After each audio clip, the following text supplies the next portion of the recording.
Hello everyone, dress designing course की नई class में आपका स्वागत है। आज मैं आपको लेडीज कुर्ती की ड्राफ्टिंग सिखा रही हूँ। हम अलग अलग स्टाइल और डिजाइन की कुर्ती बनाएंगे, मगर ये कुर्ती सभी का बेस है। आपकी कुर्ती में कंधे गिरते हैं या गला लटकता है, आर्मोल पे झोल आती है या मुड्ढे पे खिंचाव महसूस होता है? आपकी इन सभी समस्याओं का समाधान आपको इस वीडियो में मैं देने वाली हूँ, इसीलिए इस वीडियो को ध्यान से देखिए। चलिए शुरू करते हैं। स्ट्रेट कुर्ती ही सबसे पहले बनाई जाती है। इसके अंदर जो ये नाप लिए जाते हैं, ये ही हर कुर्ती में यूज होते हैं। अगर हमें किसी कुर्ती का स्टाइल बदलना होता है तो इसी में थोड़े से बदलाव कर दिए जाते हैं और वो चेंज हो जाता है। जैसे अगर हम लूज फिट कुर्ती पहनना चाहते हैं तो जो हम ये चेस्ट का 4+1 लेते हैं, 1.5 कर सकते हैं या 2 इंच कर सकते हैं, तो उससे यहाँ पे हमारी लूजिंग बढ़ जाएगी और वही हमारी चेस्ट में भी बढ़ जाएगी। ये नॉर्मल फिट वाली कुर्ती का नाप है। अगर हम लूज फिट बनाना चाहते हैं तो ये जो हमारा चेस्ट का नाप और वेस्ट का नाप है और ये हिप का नाप है, इस नाप में हम चेस्ट का 4+1 नहीं करेंगे, यहाँ पे हम चेस्ट का 4+2 कर लेंगे। अगर हम ज्यादा फिटिंग की कुर्ती बनाना चाहते हैं तो हमें चेस्ट का 4+½ करना होगा, यानी हम 1 इंच की जगह उसमें ½ इंच कम करके लेंगे। तो इस तरीके से ये जो लूजिंग बढ़ानी होती है, ये हम अपनी पसंद के हिसाब से कम या ज्यादा कर सकते हैं और उसी हिसाब से हमारी कुर्ती का स्टाइल बदल जाता है। कम करने पर टाइट फिट और बढ़ाने पर लूज फिट बन जाता है। फ्रेंड्स, कुछ बातों का हमेशा ध्यान रखिए। चेस्ट का नाप हो या कमर का नाप हो या हिप का नाप हो, इन सभी नाप में हमें 4 भाग ही करने होते हैं जब हम ड्राफ्टिंग बनाते हैं। तो ये चीज आप चाहें तो नोट कर लीजिएगा। चेस्ट का जो नाप होगा उसके 4 भाग निकालेंगे, उसी में अपना मेथड हम प्लस करेंगे और वही यहाँ पे कमर के नाप में होता है। कमर के नाप का भी हम 4 भाग निकाल के उसमें प्लस करते हैं लूजिंग, और वही हम हिप के नाप में भी करते हैं। लेकिन तीरे का नाप हमेशा 2 से भाग करते हैं। तीरे का जो नाप होता है उसे हमेशा 2 से ही डिवाइड करना होता है। तो इस बात का ध्यान रखिए। जैसे हमारे पास एक्रॉस बैक का नाप 14 इंच है, तो हमने इसे 2 से डिवाइड किया और 2 से डिवाइड करने पे हमें 7 इंच मिला, तो हमने 7 इंच का निशान लगाया है। ये चीज आप हमेशा ध्यान रखिएगा कि तीरे का नाप हमेशा 2 भाग में और ऊपर से लेके नीचे तक के जो चारों चौड़ाई वाले नाप हैं वो हमेशा 4 भाग में किए जाते हैं। नीचे की इस चौड़ाई के नाप को हम अपनी पसंद के हिसाब से कम या ज्यादा भी कर लेते हैं, फैशन के हिसाब से। इसकी चौड़ाई थोड़ी सी बढ़ा के जब हम कमर वाले नाप से मिला देते हैं तो ये ए लाइन शेप कहलाता है। इसी तरीके से अलग अलग नामों से इसे अलग अलग डिजाइन का बनाया जाता है। साधारण सा नाप ड्राफ्टिंग में दिया जाता है। बातों का ध्यान रखते हुए आप ड्राफ्टिंग बनाएंगे तो आपको कभी कोई प्रॉब्लम नहीं आएगी। ये जो ड्राफ्टिंग है, इसमें जो ऊपर तीरे से लेके कमर तक का नाप है, यही नाप हमें हर ड्राफ्टिंग में बनाना होता है। यही हमें ड्राफ्ट हर तरह के स्टाइल में यूज होता है। लेकिन अगर आप गले का नाप बड़ा कर लेते हैं तो आपके कंधे लटकते हैं। वो सब क्यों होता है, वो सब मैं अभी आपको बता रही हूँ। इसी नाप के हिसाब से, इसी ड्राफ्टिंग के हिसाब से हम सारे स्टाइल बनाते हैं, मगर सब थोड़े से बदलाव करने होते हैं। जैसे जब हम इस गले की शेप को, जैसे नॉर्मल शेप में हम गले, बैक साइड का गला होता है वो लगभग 3 से 4 इंच लेते हैं और फ्रंट का जो गला होता है वो हम गहराई में 6 इंच लेते हैं। ये नॉर्मल नाप है। लेकिन इस जगह अगर हम पीछे के गले को भी 6 इंच या 7 इंच गहरा बना दें तो हमारी इस कुर्ती के कंधे गिरने लगेंगे। ऐसा क्यों होता है? क्योंकि ये जो गले का शेप है, ये जितना कटा होता है उतना ही इस तरफ को ढीला होता है, कंधे की तरफ थोड़ा सा गिरता है। तो उस हिसाब से हम कंधे की चौड़ाई लेके नाप ले रहे होते हैं। लेकिन जब ये ज्यादा कट हो जाता है तो ये ज्यादा सरकता है, तो उस कंडीशन में हमारे ये कंधे लंबे हो जाते हैं। तो जब ऐसी प्रॉब्लम होती है तो हमें जब गले बड़े करने होते हैं तो कंधे के नाप को यहां से कम करना पड़ता है। और जब हमें बंद गला बनाना होता है तो बंद गले के साथ में हमें इस कंधे के नाप में खिंचाव महसूस होता है। उसका कारण ये है कि हमने ये थोड़ी कटिंग के हिसाब से कंधे का नाप लिया हुआ है। लेकिन जब हम इस कटिंग को छोटा, मतलब इस कटिंग को जब हम खुलने का जगह ही नहीं देंगे, हम जब बंद गले का बनाएंगे तो ये इधर कसाव मारेगा, इसीलिए यहाँ पे खिंचाव महसूस होता है। तो इस खिंचाव से बचने के लिए हमें इस नाप में थोड़ा सा शोल्डर बढ़ाना पड़ता है, बहुत ज्यादा नहीं करना होता है। जब भी हम इस गले की गहराई को 6 से बढ़ा के 7 इंच या 8 इंच करते हैं, तो यहाँ पे हमें आधा इंच तक, यहाँ पे आधा इंच चौड़ाई तीरे की बढ़ानी होती है। और जब हम थोड़ा सा ही बढ़ाते हैं, जैसे ये 4 से 5 इंच किया या 6 से 7 इंच किया, तो यहाँ पे 2 पॉइंट बढ़ाते हैं, उतने में हो जाता है। अगर हम गला गहरा करते हैं तो इस चीज को हम यहाँ पे कम करते हैं, क्योंकि गला गहरा करने की कंडीशन में ये कंधे गिरने लगते हैं, तो ये ज्यादा लंबे लगते हैं, इसीलिए हमें यहाँ से इन्हें छोटा करना होता है। और जब गला छोटा बना रहे होते हैं तो ये कंधे फंसे हुए लगते हैं, इसलिए इनको बढ़ाना होता है, क्योंकि हमें यहाँ पे फिर टाइट लगता है। तो इन सब बातों का ध्यान रखते हुए आप ड्राफ्टिंग बनाइए। एक ड्राफ्टिंग से हर तरह का स्टाइल बना सकते हैं आप। चलिए अब हम अपनी ड्राफ्टिंग को शुरू करते हैं। मैंने पेंसिल से बनाई हुई है और आपको अच्छे से समझ में आए इसलिए मैं ये स्केच पेन के साथ आपको बना के बता रही हूँ। ये ड्राफ्टिंग बनाते समय सबसे पहले हम लंबाई का नाप लेंगे। देखिए हमें ये चेस्ट का नाप 36 इंच मिला हुआ है। इस ड्राफ्टिंग को बनाने के लिए जो नाप है वो चेस्ट 36 इंच है, वेस्ट 32 इंच है, और एक्रोस बैक यानी जो तीरा होता है ना, इसे एक्रोस बैक भी कहते हैं, एक्रोस बैक का नाप 14 इंच है। और शोल्डर टू वेस्ट, जैसे हमें चेस्ट का नाप पता होता है, कमर का नाप पता होता है, लेकिन हमारी फिगर में कंधे से नीचे गिरा के इंची टेप को ये चेक किया जाता है कि कमर की फिटिंग किस जगह देनी है।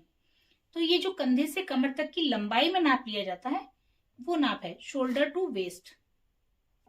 इस जगह हमें ये पॉइंट मिलेगा, तब इसी जगह हम कमर की फिटिंग देंगे। और अगला नाप है स्लीव लेंथ। हमें इस कुर्ती में स्लीव लगानी है, तो ये स्लीव की लंबाई है, और स्लीव की बॉटम है, क्योंकि ये नीचे हमें जो देखना होता है नाप, गोलाई कितनी चाहिए आस्तीन में। और कुर्ती की फुल लेंथ, जो हमारी कुर्ती की पूरी लंबाई है, वो है 38 इंच। और जो हिप का नाप है, क्योंकि यहाँ पे हिप की फिटिंग देनी होती है, इसीलिए हमें ये नाप भी लगाना होता है। जब हम ए लाइन के कुर्ते बना रहे होते हैं या फ्लेरी कुर्ते बना रहे होते हैं, तब इस नाप की कोई जरूरत नहीं होती है।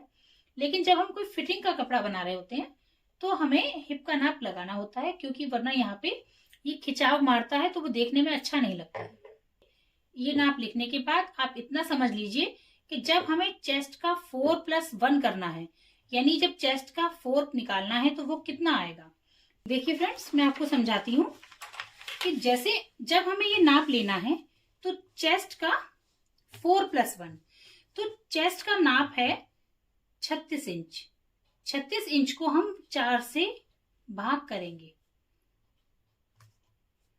तो यहाँ पे हम क्या करेंगे, 4 के पहाड़े में जब हम 9 पे करते हैं तो 36 ही आता है, तो यहाँ हमारा ये 9 आया। 36 का 4 पार्ट हमें 9 मिल गया।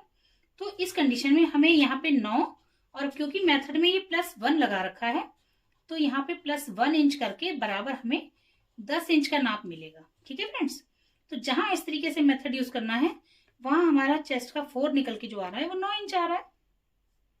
तो ये ध्यान रखिए कि चेस्ट का 4 जो है वो बराबर कितना है, 9 इंच।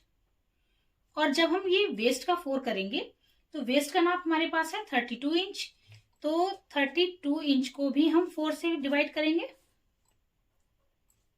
तो यहाँ पे आएगा 8 इंच, क्योंकि यहाँ पे 4 अट्ठे 32 होता है। ठीक है फ्रेंड्स, तो ये 8 आया। अब वेस्ट का 4 पार्ट है 8 इंच। अब आपको ये नाप याद रखने होंगे, क्योंकि जब हम ये बना रहे हैं, ये फोल्ड साइड है, और ये नाप हमें 4 फोल्ड में रखने होते हैं, इसीलिए हम इन्हें पहले से निकाल लेते हैं ताकि हमें उस टाइम कैलकुलेट करने में दिक्कत ना हो।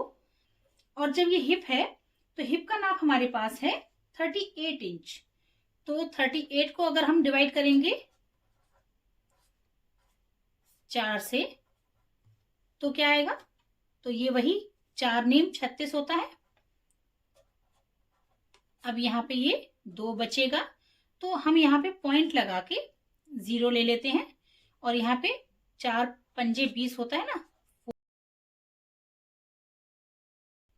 और बस यहाँ हमें 9.5 मिल रहा है, यानी हमारा जो हिप का 4 है वो हमें 9.5 इंच मिल रहा है, यानी 9.5 इंच। ठीक है, इस तरीके से ये नाप निकालने होते हैं। अब ये एक्रोस बैक का 2 लेना है, तो यहाँ पे हमें क्या लेना होगा, हमारा एक्रोस बैक का नाप है 14 इंच, तो एक्रोस बैक का 2 बराबर होगा 7 इंच। और ये जो नाप है चेस्ट का 3, ये हमारा जो यहाँ पे नीचे फ्लेयर का नाप है, ये होगा चेस्ट का 3 बराबर, चेस्ट हमारी है 36 इंच। अब उसे हम 3 से डिवाइड करेंगे, ये 3 एकम 3, अब यहाँ पे 6 उतारा और 3 दूनी 6, तो यहाँ ये 12 आया हमारे पास, तो चेस्ट का 3 हमें 12 इंच मिला। इस तरीके से आप ये नाप पहले ही निकाल के रख लीजिए। ये देखिए फ्रेंड्स, यहाँ पे हमें ये स्लीव की बॉटम भी चाहिए होगी, और ये चेस्ट का 4 स्लीव की चौड़ाई के लिए जो चाहिए होगा ये भी लेना है। तो ये चेस्ट का 4 कैसे निकालेंगे, चेस्ट का 4 मैंने अभी आपको बताया था ना 9 इंच, तो वो तो वही आ जाएगा, 9 इंच निकालना है। और ये बॉटम का हाफ, स्लीव बॉटम का नाप हमारे पास है 10 इंच, तो स्लीव बॉटम का जो हाफ होगा वो आएगा 5 इंच। तो इस तरीके से जब हम ये नाप निकाल के रख लेंगे पहले से, तो हमें ये ड्राफ्ट बनाने में आसानी होती है। ठीक है, तो अब हमें ये कैलकुलेशन बार बार नहीं करना पड़ेगा, हमें यही नाप चाहिए होंगे। इस तरीके से आप ये पहले से करके रख लीजिए। और अगर आपको ये मेथड करना नहीं आता है तो आप क्या करेंगे, आप डायरेक्ट इंची टेप से काम कर सकते हैं। मैं पहले भी एक वीडियो में आपको बता चुकी हूँ, शुरू की वीडियो में मैंने बताया है। हमें जब एक्रोस बैक का हाफ लेना है, 14 इंच हमारा एक्रोस बैक का नाप है, तो 14 इंच पे हम इंची टेप को पकड़ेंगे। ये देखिए, ये 1 से शुरू हो रहा है, 1 से लेके 14 तक हमने इंची टेप को पकड़ा, और फिर उसको इस तरीके से, ये देखिए 14 पे इसको डबल करके पकड़ेंगे, यहाँ पे 1 इंच वाले सिरे को 14 पे जोड़ेंगे, और देखिए ये हमारा यहाँ पे जो आ रहा है, ये देखिए 7 आ रहा है, ये 7 इंच पे ही आ रहा है ना, यही मैंने आपको बताया था। और हमने जो एक्रोस बैक का हाफ निकाला था तब भी 7 आया था। तो इस तरीके से जिन्हें ये मेथड करना नहीं आता है वो इस तरीके से इंची टेप से कर सकते हैं। इंची टेप के 2 फोल्ड करें ना, जब इंची टेप को हमने एक बार फोल्ड किया तो इसके 2 पार्ट हो गए, तब ये 2 भाग निकालेगा। और जब हम इंची टेप को 4 फोल्ड करेंगे, जैसे मान लीजिए, और 36 इंच के हमें 4 भाग निकालने हैं, तो ये देखिए यहाँ पे 36 इंच हो रहा है ना, इस जगह हम इस 1 से ये पकड़ेंगे, इंची टेप का शुरुआत 36 पे लगा के यहाँ पे पकड़ेंगे, और इस तरीके से ये 1 फोल्ड हुआ। अब हम इसे 1 फोल्ड और करेंगे, क्योंकि हमें ये 4 फोल्ड करना है, मतलब 2 बार फोल्ड करेंगे तो ये 4 भाग हो गए। देखिए 1 2 3 4, अब ये हमारे इंची टेप के 4 फोल्ड हो गए हैं। देखिए ये 4 फोल्ड में कितना आ रहा है, 9 इंच।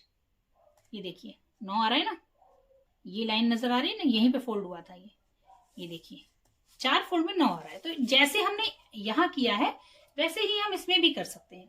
इसी तरीके से हम 38 का भी कर सकते हैं। देखिए जैसे ये 38 इंच था, 38 इंच हमारी हिप है, तो हिप के पास हमें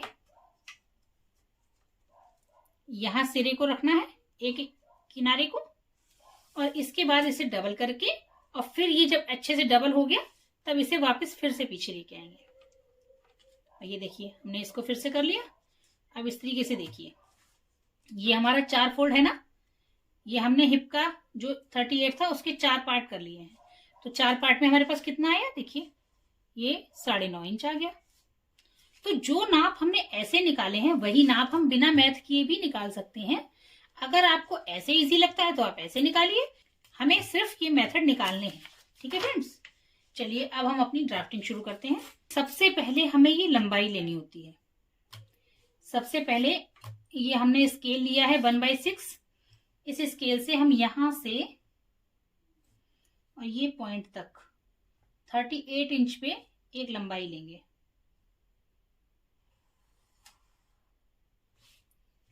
सबसे पहले हमने लंबाई ले ली। अब हम ये एक्रोस बैक का हाफ लेंगे। एक्रोस बैक हमारे पास 14 है, 7 इंच लेना है।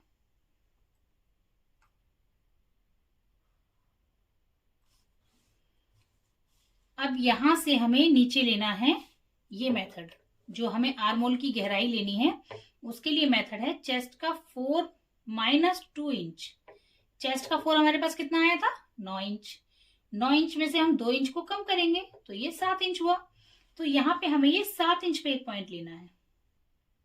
मैंने ये निशान पहले से लगाए हुए हैं इसीलिए मैं एक बार में लगा पा रही हूँ, लेकिन जब आप इसे पहली बार बनाएंगे तो क्योंकि ये बीच की दूरी भी इतनी ही हो, ये ध्यान रखिएगा। जैसे हमने ये दूरी जो है 7 इंच ली है, तो यहाँ भी आप एक 7 इंच का निशान पहले से लगा लीजिए और फिर उन दोनों निशानों को मिलाते हुए अपनी ये गहराई लीजिए। तब आपकी ये लाइन बिल्कुल सीधी आएगी, बिल्कुल भी टेढ़ी नहीं होगी। अब यहाँ पे हमें लेना है चेस्ट का 4 प्लस 1। चेस्ट हमारे पास 36 है, 4 हम पहले ही निकाल चुके हैं, हमारा 9 है, तो इसमें 9 में 1 जोड़ना है और यहाँ पे हो जाएगा 10 इंच। जब हम पहले से नाप निकाल के रखते हैं तो हमें ये निशान लगाने आसान हो जाते हैं। और ये है वेस्ट का 4 प्लस 1, तो वेस्ट हमारे पास थी 32 इंच। 32 इंच का 4 8 आया था और 8 में प्लस 1 करेंगे तो 9 आएगा। तो ये निशान हमें 9 पे लगाना है।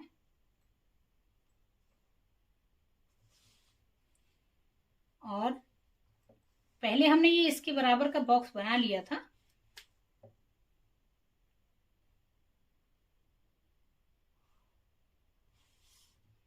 पहले हमने जो ऊपर का नाप लिया है उसी नाप के हिसाब से बॉक्स बना लिया है और फिर हमने यहाँ से ये वेस्ट के नाप पे पॉइंट लगा दिया और अब इस चेस्ट के पॉइंट को इस वेस्ट के पॉइंट से मिला देंगे। ये हमारी फिटिंग हो जाएगी कमर की। अब नीचे घेर का अगर हम अपनी पसंद से करना चाहें तो ये जरूरी नहीं है हम 12 इंच ही लें। अगर हमें चौड़ाई ज्यादा पसंद है तो 12 की जगह हम 14 भी कर सकते हैं। मगर ये हम कैसे समझेंगे,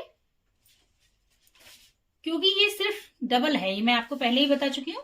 तो अगर हम ये 12 है तो ये देखिए फ्रेंड्स 12 का डबल करेंगे यानी हमारे पास 24 इंच आएगा। तो इतना पकड़ के जो आ रहा है इतनी हमारी कुर्ती की चौड़ाई आ रही है।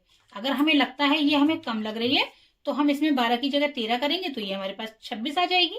और अगर हम 12 की जगह 14 लेंगे तो 14 का डबल 28 हो जाएगी। तो इस तरीके से हम इंची टेप को पकड़ के ये देख सकते हैं कि हम इस जगह कितनी चौड़ाई चाहते हैं और उसके हिसाब से भी हम अपने नाप को थोड़ा सा चेंज कर सकते हैं। तो यहाँ पे हम 12 ही लेते हैं।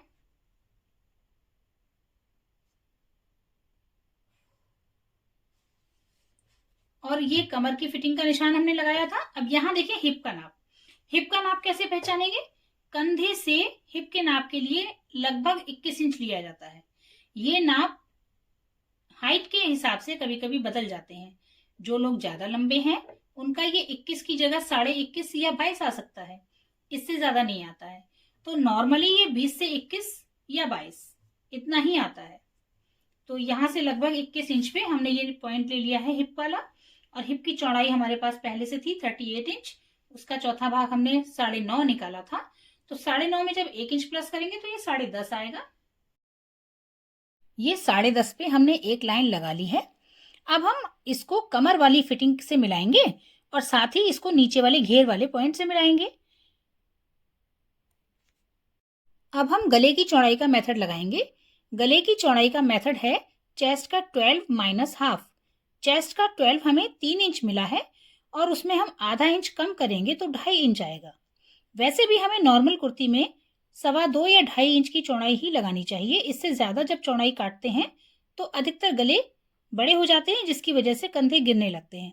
इसीलिए हमें 2.25 से 2.5 इंच की चौड़ाई ही लेनी चाहिए।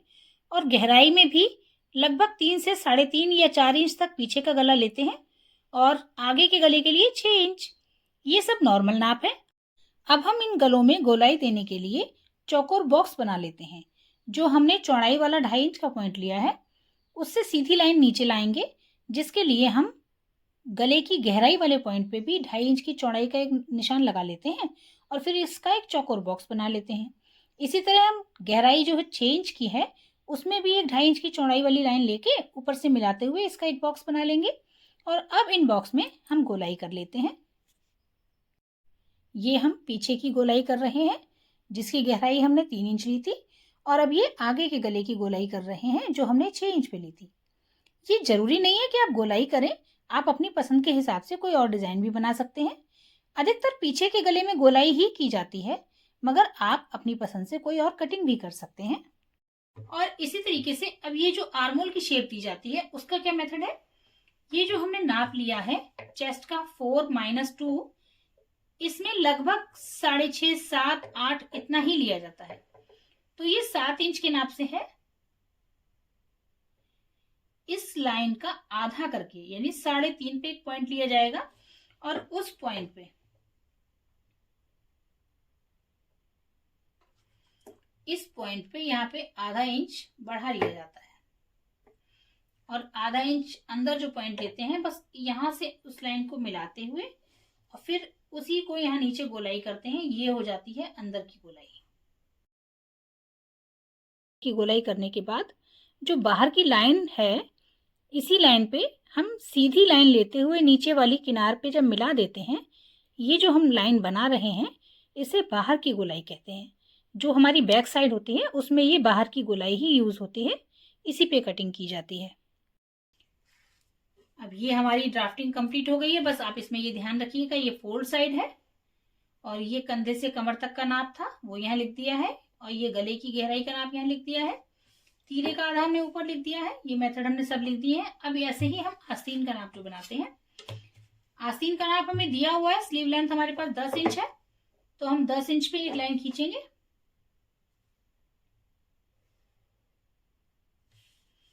और इसकी चौड़ाई हमें चेस्ट का 4 लेनी है। वैसे तो हमें ये जितना आर्मोल लेते हैं उतना ही लेना होता है, लेकिन क्योंकि इसमें नीचे मार्जिन या लूजिंग कुछ शेप में कम ज्यादा ना हो, इसलिए हम आस्तीन का चेस्ट का 4 लेते हैं। इससे हमें कपड़ा कम पड़ने का कोई टेंशन नहीं रहता है।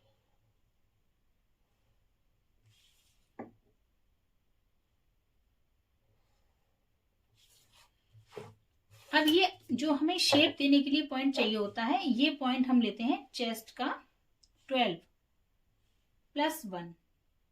तो ये हमने 4 इंच पे एक पॉइंट लिया है और इससे हम यहां से इस तरीके से गोलाई लेते हैं और ऊपर की तरफ थोड़ी बढ़ाते हुए इसमें मिलाते हैं।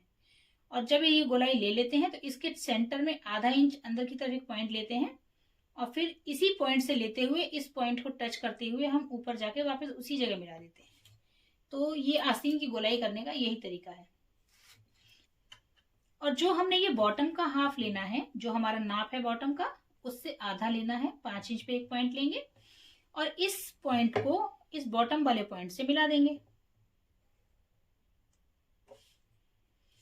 और इस नाप में जो ये हमने बॉटम वाला पॉइंट लिया है, इसके हाफ में ये हमारा लगभग 9 इंच आ रहा है, तो इसका आधा हम 4.5 पे एक पॉइंट लेंगे और इस पे अंदर आधा इंच पे एक पॉइंट लेंगे। अब हम इस पॉइंट को टच करते हुए यहाँ पे गोलाई देते हैं। देखिए, अपनी सुविधा के हिसाब से आप कॉपी को घुमा लीजिएगा।